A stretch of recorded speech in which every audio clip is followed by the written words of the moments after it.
El siguiente segmento es clasificación F, formativo, educativo cultural. A, apto para todo público.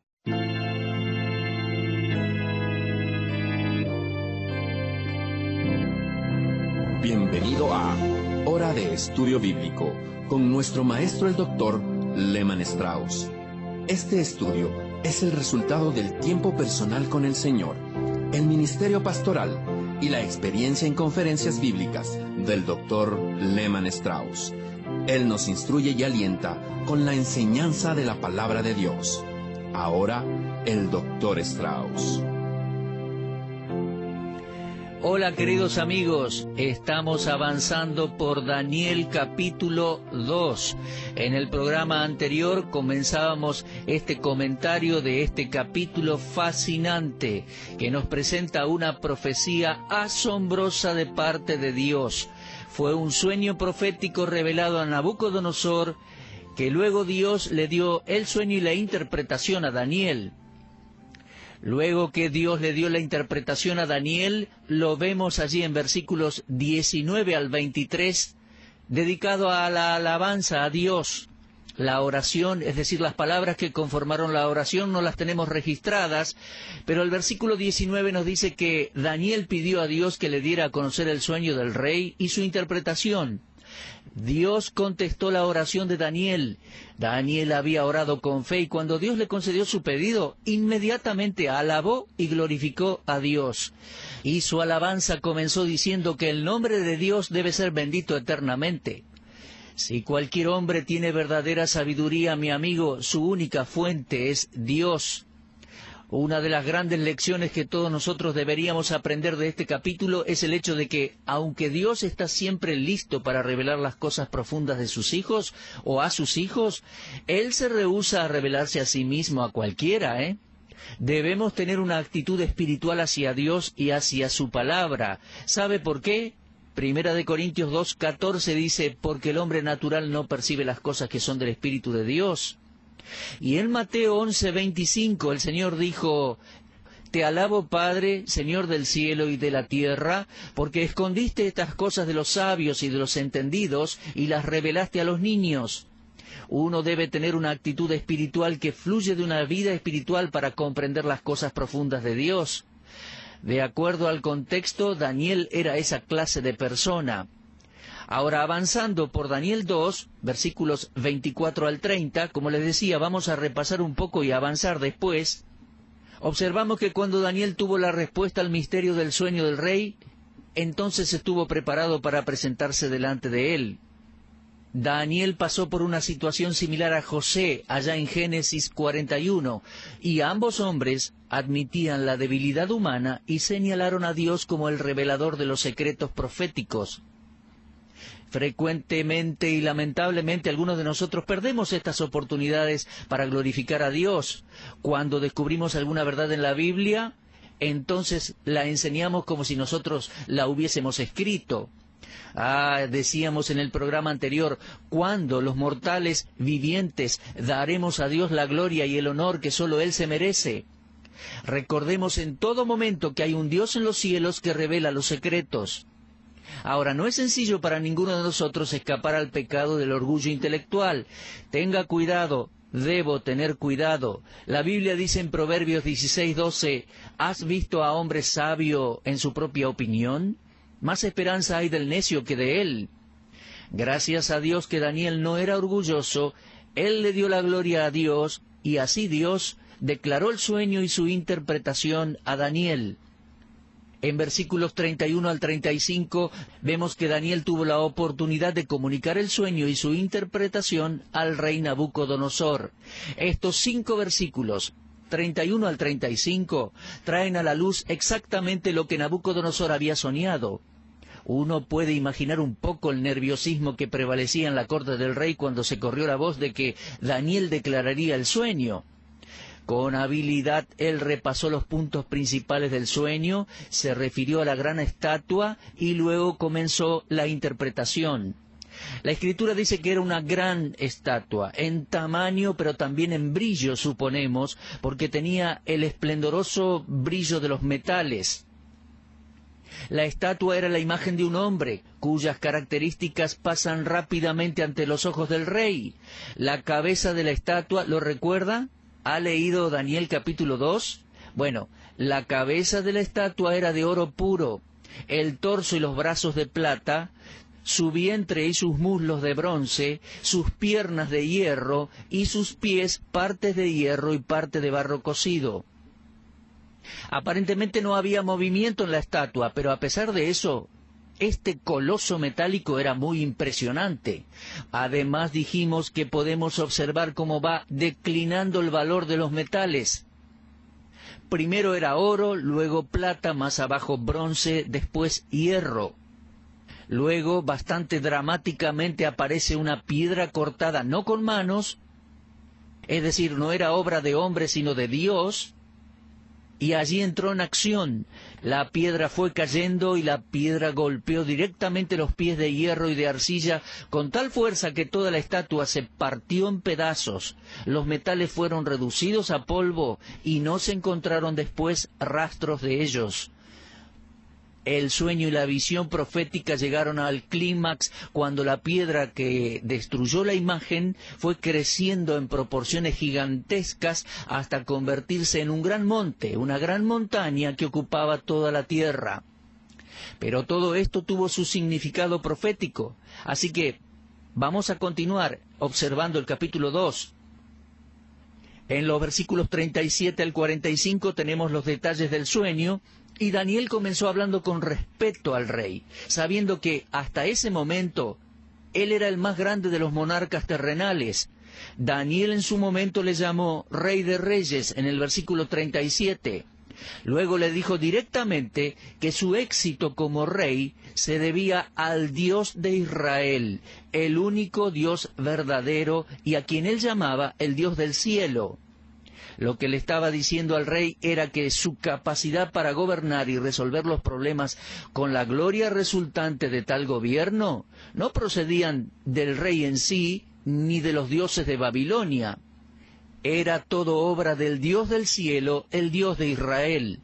El punto principal en la interpretación del sueño era el hecho de que la estatua representaba una sucesión de reinos que dominarían sobre Israel. Observen el versículo 37, 39, 40 y 44. Dice, porque el Dios del cielo te ha dado reino, poder, fuerza y majestad. Eso dice el versículo 37. Luego dice Daniel en el versículo 39, después de ti, Nabucodonosor, se levantará otro reino inferior al tuyo, y luego un tercer reino de bronce. Y leemos en el versículo 40, el cuarto reino será fuerte como hierro. Y también leemos, en los días de estos reyes, el Dios del cielo levantará un reino que no será jamás destruido. El reino de Nabucodonosor era el primero en la serie de los reinos representados por la estatua. Y Daniel le dijo, tú eres aquella cabeza de oro. El segundo punto principal en la interpretación del sueño era la absoluta soberanía de Dios en todos estos reinos. Comenzaban con Dios entregando los reinos a los hombres, según capítulo 2, versículo 37, y concluían con Dios tomando estos reinos de los hombres, finalmente estableciendo su propio reino sobre la tierra. Se dice poco aquí en el contexto respecto al segundo y al tercer reino. Ambos están limitados en realidad a un solo versículo, el 39. Lo único que se dice respecto al segundo reino es que sería un poco inferior al de Nabucodonosor. Ahora, esto es muy importante y merece un comentario más amplio. Esta inferioridad es un rasgo interesante y continúa a través de cada transición, del oro a la plata, luego al bronce, luego al hierro y finalmente al hierro mezclado con arcilla. Por lo tanto, desde la cabeza a los pies, la estatua iba decreciendo en valor y en peso. Por eso entiendo que la estatua no podía ni puede permanecer para siempre. ¿Por qué? Porque estaba sobre un fundamento débil e inseguro.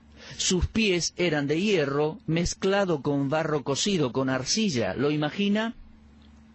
Y ese decrecer en el valor y en la firmeza de los materiales, esa inferioridad que se nota hacia abajo, significa deterioro. No solo en tamaño, sino también en la caída moral y en la ética del gobierno de aquellas naciones, o sea, estos reinos.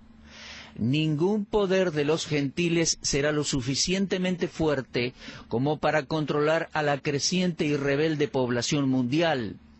La cabeza era la más fuerte, pero luego venía una división definida de soberanía en los dos brazos, luego las dos piernas y eventualmente los pies.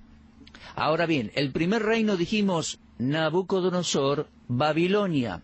Ahora el segundo reino entiendo que es el reino de los medos y persas. Los dos representan un solo reino. El rey de Media representa a los medos y los persas, según Daniel 5:28, y además él gobernó por la ley de los medos y los persas, según Daniel 6:8, 6:12 y capítulo 6 y versículo 15. Así que, segundo reino, los medos y los persas. El tercer reino fue identificado como Grecia en Daniel 8:21 y 11:2. Su inferioridad se observa en la división de poder. En la estatua, el vientre y los muslos representaban una combinación de dos poderes, Grecia y Macedonia. Este fue el imperio greco-macedonio, gobernado por Alejandro Magno, más sus 4 sucesores luego de su muerte. Ahora, el cuarto reino no fue identificado por Daniel y no tiene nombre aquí. El nombre del primero es Babilonia, el segundo es Persia, el tercero es Grecia, pero en el libro de Daniel, el cuarto reino no tiene nombre. Pero recibió un trato más amplio que el que recibieron los otros 3 que le habían precedido. El rasgo distintivo del cuarto imperio es la fuerza. Daniel lo vio como fuerte como hierro. Pero creo que la fuerza no es moral ni religiosa. Tampoco es una fuerza de unidad interna, sino que fue una fuerza destructiva, porque dice, desmenuza y rompe todas las cosas. Lo leemos allí en Daniel 2:40. Creo que este cuarto reino es Roma. Creo que una interpretación consistente de la imagen, en vista a la explicación de Daniel de las 3 primeras partes, sugiere que toda la imagen representa una sucesión histórica de reinos. Por lo tanto, mi conclusión es que el cuarto reino es el Imperio Romano. Más aún, la descripción de Daniel se adapta al Imperio Romano porque Roma tenía la reputación de romper toda oposición y resistencia con un talón de hierro. Cuando nuestro Señor Jesús nació en Belén, la marcha de las legiones romanas era escuchada en todo el mundo conocido entonces. El registro histórico indica que el Imperio Romano sucedió al Imperio Griego y comenzó en el año 63, y que se mantuvo en el poder por casi 500 años después de la muerte de nuestro Señor. El poder de Roma fue conocido por todo el mundo. Es sólo por la providencia de Dios y conocimiento previo de Dios que este cuarto reino fue descrito en el libro de Daniel con tanto detalle. Un detalle que no fue mencionado anteriormente es lo concerniente a los dedos de los pies. Si pensamos que los dedos son 10, esto nos sugiere un reino dividido en partes. Aunque la idea es de un solo reino, hay un sentido de división dentro de la unión. Digamos también, adelantándonos un poco en nuestro estudio, que la cuarta parte de la imagen corresponde exactamente a la cuarta bestia de la visión de Daniel capítulo 7. Lo leemos en Daniel 7:7. Y esto en orden corresponde a los 10 cuernos de Apocalipsis 17:12. Asumiendo entonces que había 10 dedos en los pies de la imagen en el sueño de Nabucodonosor, podemos llegar a la conclusión que los 10 cuernos que has visto son 10 reyes, como textualmente leemos allí en Apocalipsis 17:12. Es importante el hecho de que el hierro de este reino está en sus etapas postreras mezclado con barro. Leemos allí en capítulo 2 de Daniel, versículo 43. Así como viste el hierro mezclado con barro, se mezclarán por medio de alianzas humanas, pero no se unirán el uno con el otro, como el hierro no se mezcla con el barro. Ahora bien, vamos a repasar un poco. Primer reino, Babilonia. Segundo reino aquí anunciado, los medos y los persas. Tercer reino, el imperio griego o greco-macedónico. Cuarto reino, el imperio romano. Y luego viene el reino de los 10 dedos, más adelante lo vamos a considerar. Ahora, ¿qué es el barro aquí en los dedos? Es la llamada semilla del hombre en el cuarto reino. Es decir, la humanidad en general en contraste con una raza en particular, o nación o imperio. Uno siempre tiene que leer la historia de Roma para saber qué gran variedad de pueblos estaban incluidos en el imperio romano. En este punto debemos tener cuidado de no llegar a la conclusión equivocada de que el número 10, es decir, los 10 dedos del cuarto imperio, hayan sido finalmente alcanzados en algún punto de la historia pasada. Según lo que yo entiendo de la historia y de la palabra de Dios, este reino de 10 dedos está anunciado para el futuro, es decir, mirando hacia nuestro futuro. Es verdad que el imperio romano estaba dividido en varios reinos diferentes. Pocos escritores están de acuerdo sobre el número real de esos reinos antiguos, y más si pensamos que no había unidad entre ellos, porque se peleaban entre ellos intentando destruirse unos a otros. Tampoco debemos pasar por alto el punto importante de que las divisiones en el antiguo imperio romano sucedieron en un período de varios siglos. Pero déjeme decir claramente, los 10 reinos representados por los 10 dedos de la imagen existirán todos al mismo tiempo y formarán una confederación. Considerando los versículos 44 y 45, es claro que este último poder mundial gentil llegará a existir poco antes que la piedra destroce la imagen. Por lo tanto, los versículos 44 y 45 deben estudiarse en su conjunto y en su contexto. El versículo 44 es claramente la porción profética de la interpretación del sueño, y cada estudiante de la Biblia reconoce en esta profecía el comienzo del reino mesiánico en la tierra. Así que si estudiamos el reino de los 10 dedos, lo que vamos a estudiar no es histórico para nosotros, sino profético futuro. El tiempo de esa profecía está fijado entonces justo antes de la venida de Cristo a la tierra. Simplemente declara que Dios va a establecer un reino sobre la tierra que destruirá a todos los otros reinos y que su reino nunca jamás será destruido. Esto, mis queridos, es el mismo corazón y alma de toda la profecía, porque anticipa aquel día, como leemos en Apocalipsis 11:15, cuando los reinos del mundo vendrán a ser de nuestro Señor y de su Cristo, y Él entonces reinará por los siglos de los siglos. Su reino nunca será destruido. Y en la profecía de Daniel 2, ese reino es la piedra cortada no con mano que desciende del cielo y destrozará a los gobiernos impíos de este mundo. La piedra en el sueño ciertamente es el Señor Jesucristo. Al respecto, déjeme ampliar un poco el tema y decirle que la piedra es uno de los muchos símbolos utilizados en la Biblia para describir a Cristo en su doble oficio. Por un lado, Salvador, Redentor, y por otro lado, Rey soberano.